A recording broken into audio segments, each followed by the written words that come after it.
Salut Damien. Salut! Alors on se retrouve pour une capsule pour parler d'un jeu que tu affectionnes, c'est Night. Parce que c'est Ah ouais, c'est ouais, clair. c'est les 10 ans de Night, on le voit un petit peu partout là dans les réseaux sociaux JDR. Alors Ouais. tout d'abord, c'est quoi Night? Si tu pourrais le Alors, décrire? oui, bah en fait, alors Night, c'est comme le disent les auteurs, c'est un jeu d'horreur épique, donc ce qui veut vraiment tout dire. Grosso modo, pour faire très court, le pitch, c'est on est dans le futur en 2037. Les ténèbres ont détruit la Terre comme nous on la connaissait. Ces ténèbres, on les appelle l'anathème.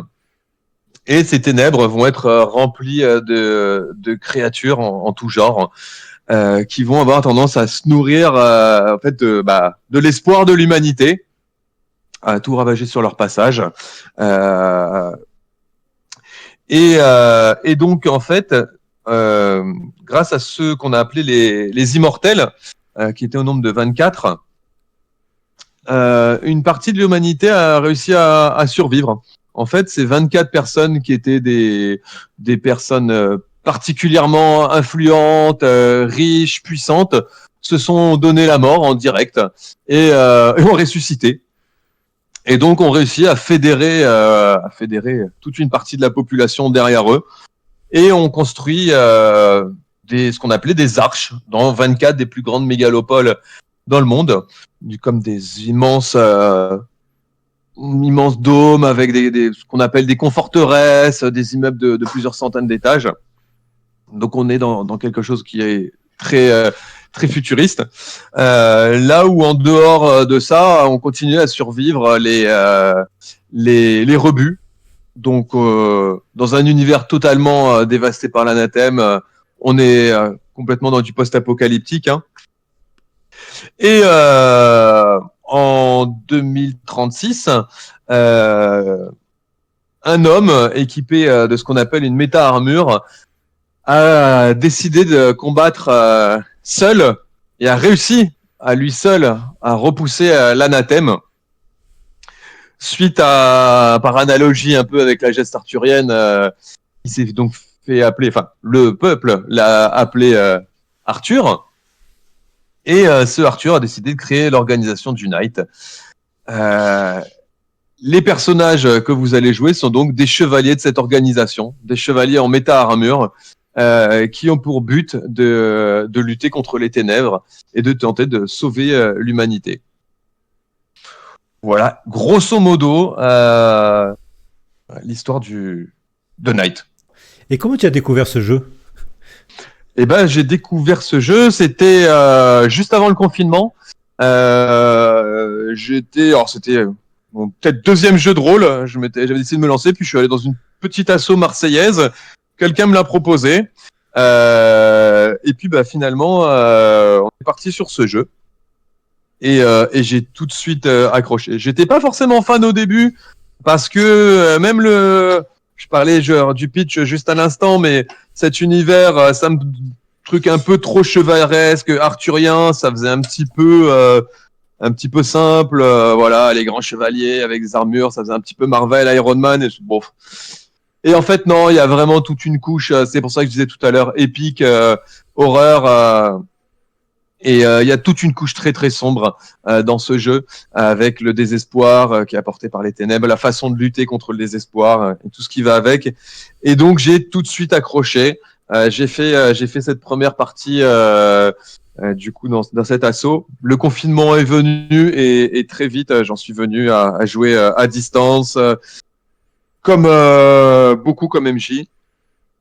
Et puis après j'ai pu finir par intégrer un groupe et y jouer en présentiel. Et puis depuis, j'ai pu lâcher. J'y joue comme MJ, j'y joue comme joueur, je le lis. D'accord. Et après, tu t'es mis donc à masteriser et à prendre toute la gamme pour aller à fond dans le jeu. C'est ça, exactement. Oh bah très vite, hein. Et très vite, j'ai tout pris. J'ai voulu essayer d'explorer parce qu'il y a beaucoup de choses à explorer. Et vraiment, chacun des suppléments de la gamme rajoute toujours ou des détails supplémentaires ou une facette supplémentaire de l'univers. C'est un univers qui est très vaste, avec beaucoup de secrets, beaucoup de lore. C'est un univers qui est très intéressant à explorer. Je sais que certains, du coup, le problème, c'est que, pareil, si on prend le livre et qu'on regarde juste la première partie du livre, donc qui est réservée au PJ, ça peut être perçu un peu simplet. Et en fait, dès qu'on gratte, on comprend en fait qu'il y a beaucoup de choses derrière, que tout ce qui arrive n'arrive pas sans raison. On peut se retrouver balancé avec plein d'événements qui sont arrivés au cours des 2034, 2035, 2036, 2037, et en fait tout arrive avec une bonne raison. Il y a des bonnes explications à tout. C'est pas juste tomber comme ça de nulle part. Et si on parlait de la gamme, il me semble que tu as tout ce qui est sorti, non? Ouais. Alors j'ai fait progressivement. Hein. J'avais juste commencé par le livre de base, et puis très vite en fait, il y a une gamme qui est en fait. Pour reprendre un petit peu l'historique du jeu, ils ont sorti une V1 du coup il y a à peu près 10 ans. Si je me trompe pas, c'était sous la maison d'édition Origins. J'avoue que je n'avais jamais entendu parler du jeu à l'époque. Moi, j'étais très peu proche du jeu de rôle aussi, il faut l'avouer. Ensuite, les deux auteurs, Simon et Colin, ont quitté cette maison pour monter leur propre maison qui s'appelle Entremonde Édition. Et donc, ils ont sorti une première V 1.5 où, en fait, c'était une refonte totale de la maquette du coup du premier livre. Le contenu, l'histoire est quasiment la même chose. C'est pour ça qu'il parle d'une 1.5. Hein. Le système a quelques petits changements près, mais le système est le même et tout. En revanche, au niveau illustration, maquette, ils ont tout refait. Je dois avouer, mais ça n'engage que moi, et c'est pas pour critiquer le travail des autres, mais franchement, je préfère 1000 fois la 1.5 que la 1 que j'ai aussi. Et puis très vite, ils ont sorti un premier supplément qui s'appelle du coup 2038. Donc c'est un complément au livre de base qui se passe donc un an après, parce que le livre commence en 2037, c'est un an après. Donc on en sait un petit peu plus sur pas mal de choses, des factions, des nouvelles factions, des cadres d'aventure. Petit à petit, au fur et à mesure des suppléments, vont arriver des nouvelles armures. Il y a une communauté aussi qui est très importante. Donc il y a eu pas mal de petits codex fan-made qui ont été faits à côté, qui ont été compilés.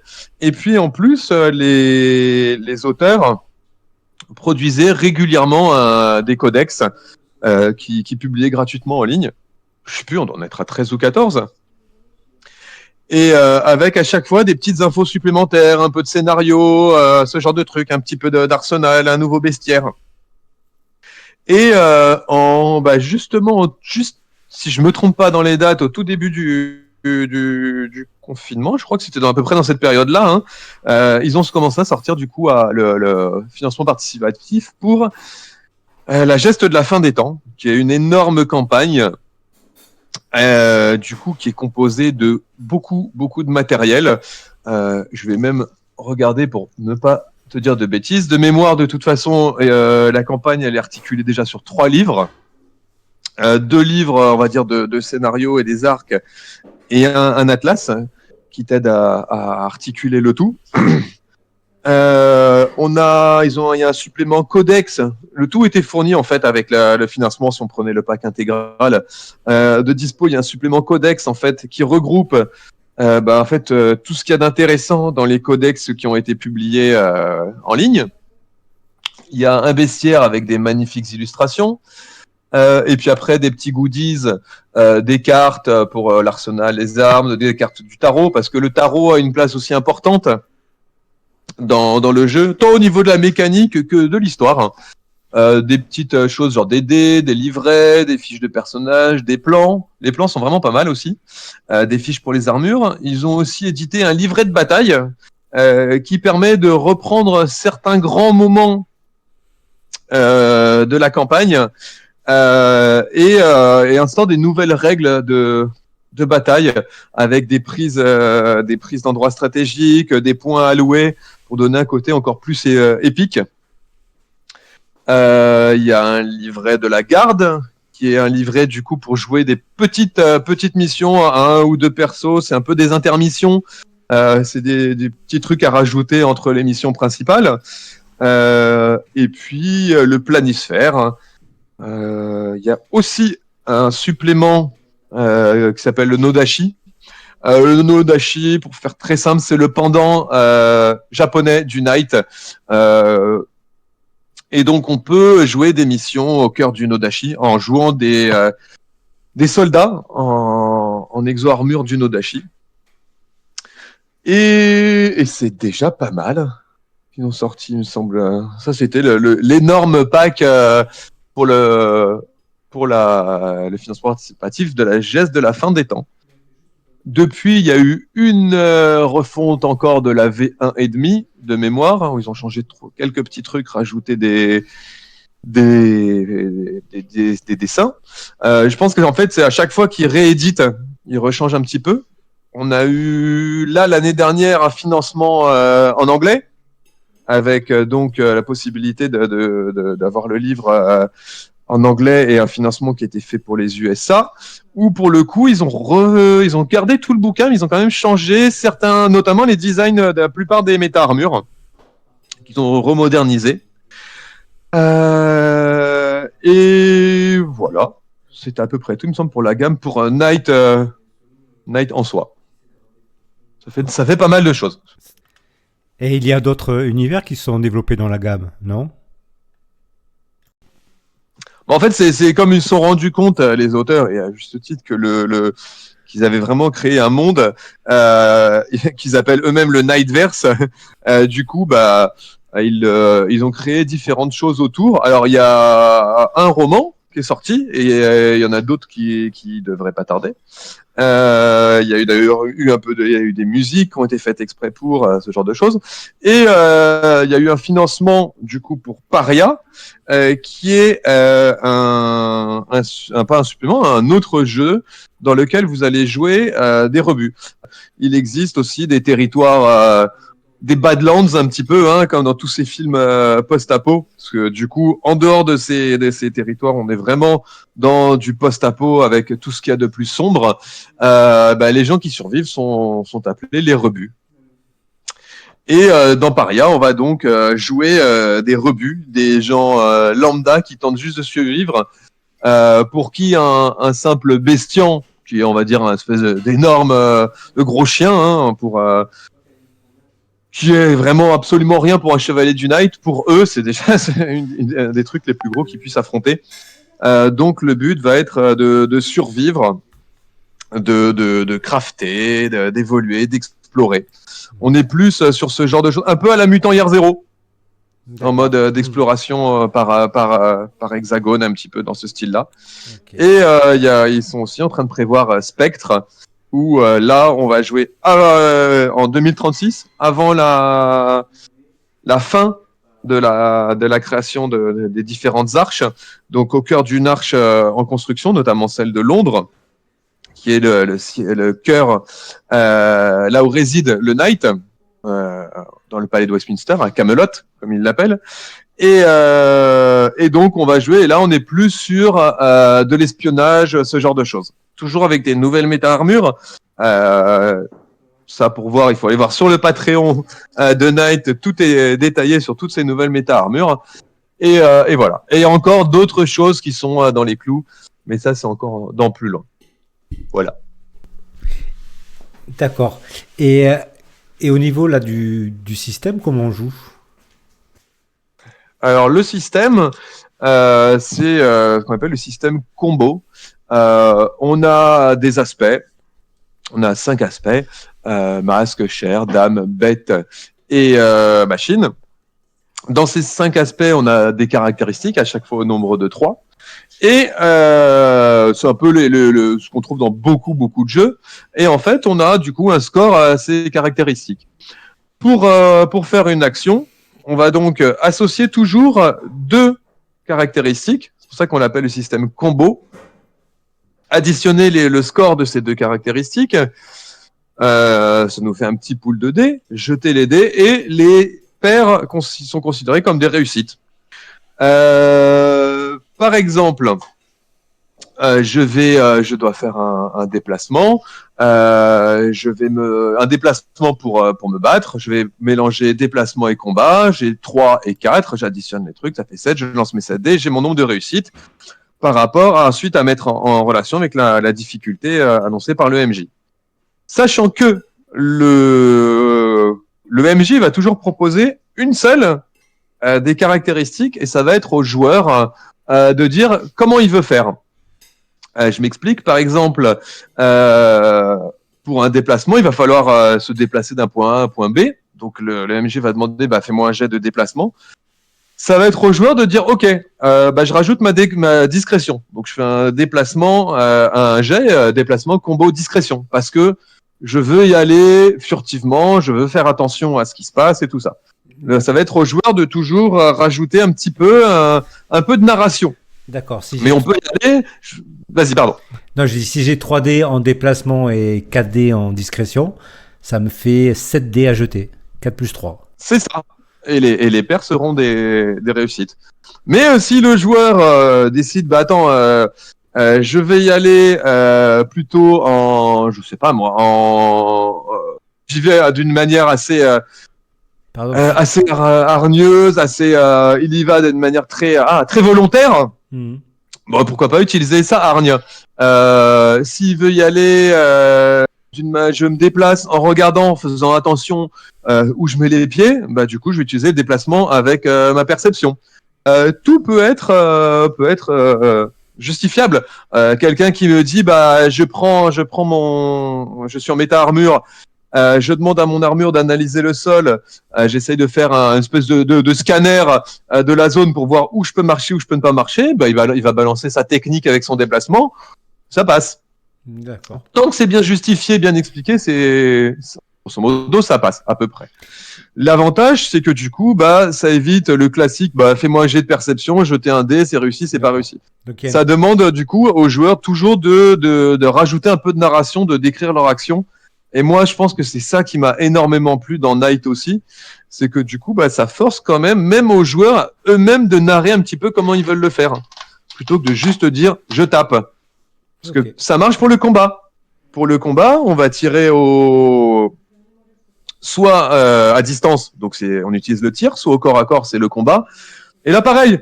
On peut combattre avec hargne, on peut combattre avec force, on peut combattre avec déplacement. Si tu te déplaces à droite à gauche en essayant de mettre des petits coups un peu partout, on peut se combattre avec précision. Tout est entendable du coup. Et ça permet aussi de varier les phases de combat. Parce qu'on reste dans un jeu épique. Donc ça permet de faire des belles choses et tout. C'est pas juste, je lui tire dessus. Non, qu'est-ce que tu fais? Comment? Est-ce que tu arraches un poteau d'abribus, tu prends avec ta force et tu lui tapes dessus? Voilà. Donc c'est l'important dans ce jeu. On n'est pas au niveau du système. Certains peuvent être un petit peu rebutés parce que c'est vrai qu'il y a pas mal d'armes et du coup pas mal de caractéristiques à chaque arme. Comment expliquer de petits mots-clés à chaque arme qui peuvent dire que cette arme, elle va faire de la lumière, donc qui va baisser la défense de l'adversaire, des choses comme ça. Honnêtement, on s'y fait assez vite. Il y a même en ligne des bases de données qui permettent de voir ça très très vite. Et on n'est pas dans du 5e édition ou des trucs comme ça avec de la battle map. On est dans quelque chose d'épique. Donc on est beaucoup dans du narratif et des choses comme ça. Donc ça permet de pas s'arrêter forcément à la complexité du truc et on peut c'est pas si technique et si compliqué que ça pourrait en avoir l'air. D'accord. Est-ce que tu définirais Night comme un jeu à mission? Ouais, complètement. Complètement parce que en plus pour moi mais alors, bien sûr toutes les missions sont reliées avec un ou même avec beaucoup des fils conducteurs, mais vous êtes chevalier, vous êtes au Night, vous êtes à Camelot, vous recevez à chaque fois votre ordre de mission, vous êtes envoyé sur un site à chaque fois aux 4 coins du monde. Donc c'est complètement un jeu à mission, et même les campagnes la campagne est une campagne à mission, alors avec beaucoup de modularité. C'est pas juste mission 1, mission 2, mission 3, mission 4, mais on va vous envoyer à droite à gauche, vu que vous êtes des soldats en fait, grosso modo.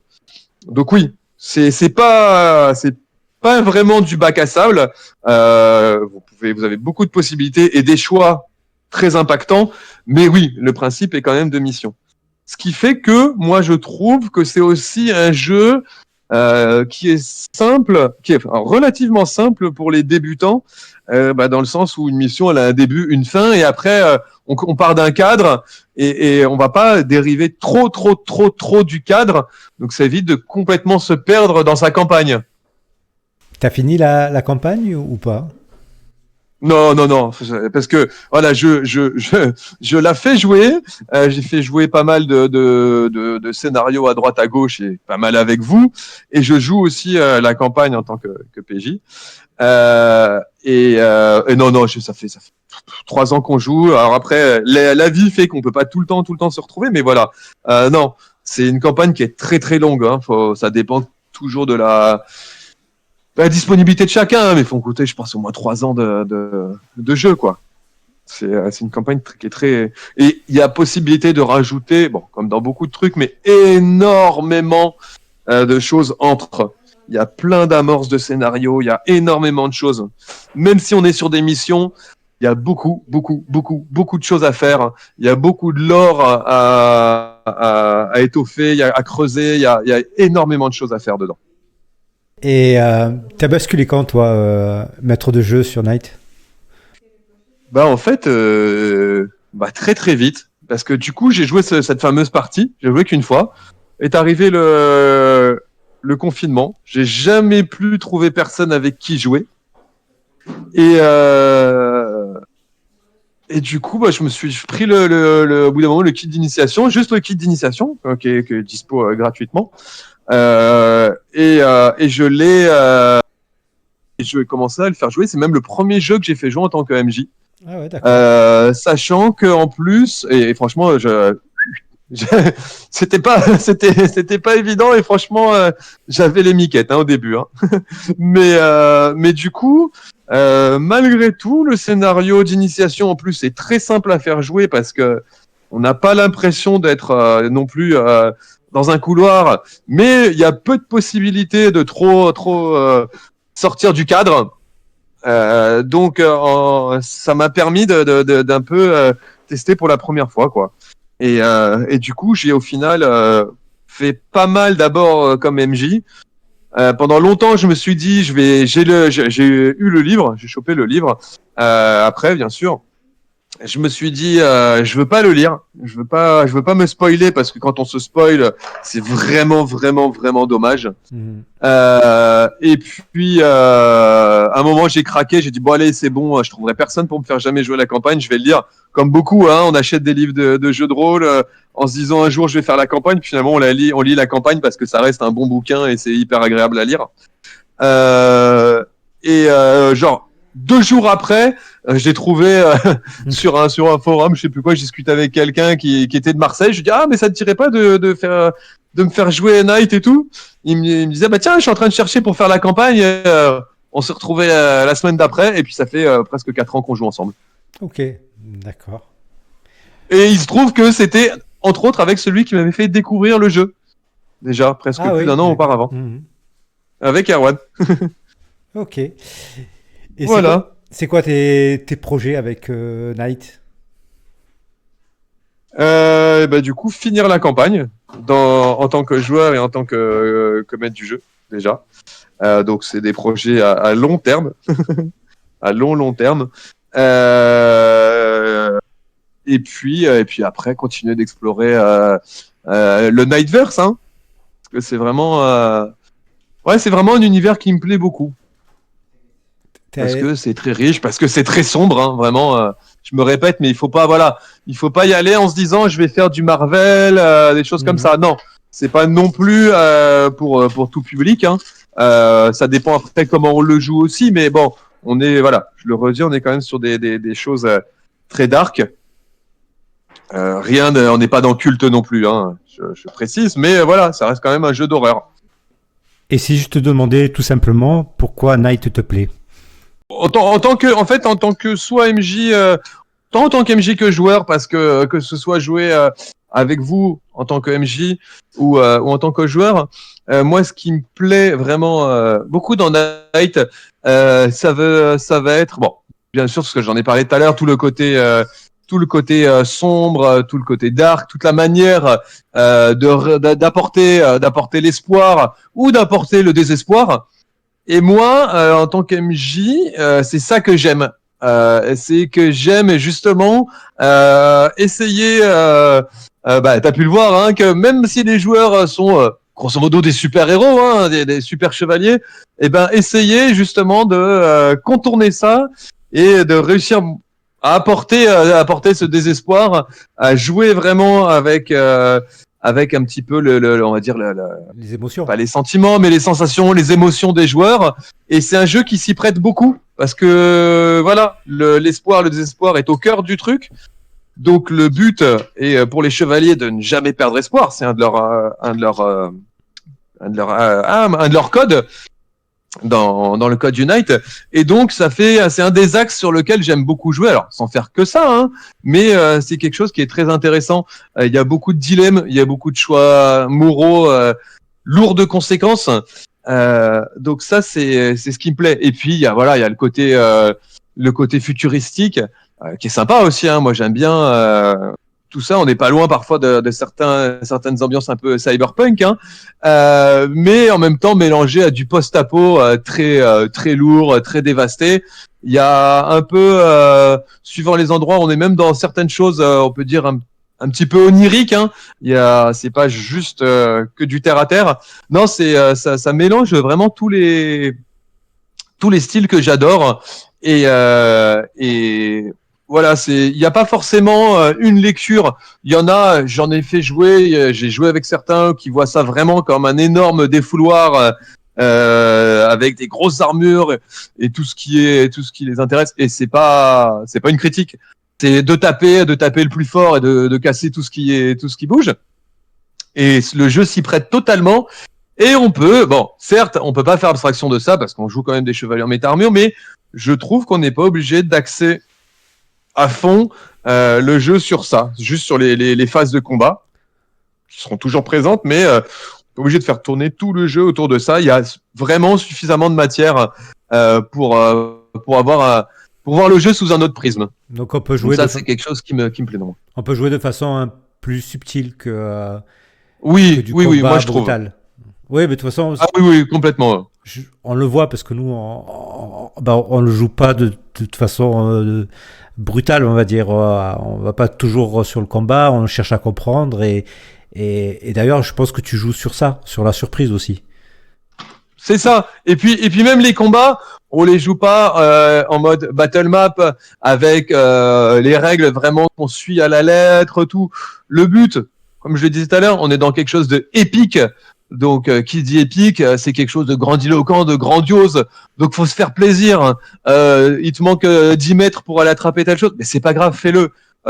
Moi, je vois je vois vraiment Night comme un film avec ces moments de blockbuster, vraiment, et ces scènes beaucoup plus émouvantes, ces choses comme ça.